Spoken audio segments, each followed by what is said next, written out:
Last chance to tell Santa what you want. Yeah. Wyatt Morris wants action figures. Yeah. He's no stranger to St. Nick. Yeah, I asked him. Dad taught him Santa's rules. Have I been good? Yeah. Yeah.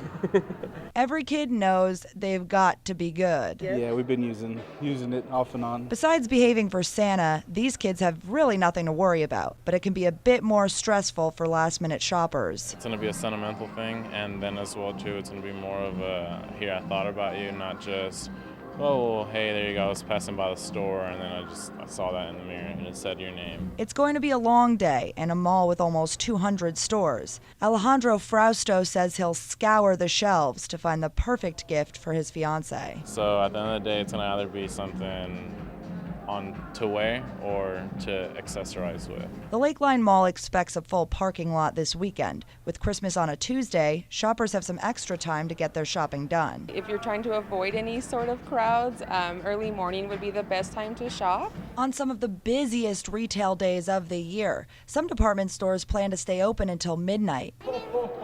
Santa, however, will have to leave at some point, so he can get to all of Central Texas's most well-behaved children. Smiling faces, enamored by the man who makes it all happen. Though these crowds know it'll take a solid dose of Christmas magic to take their minds off the ticking clock. In Cedar Park, Jess Mitchell, YNN.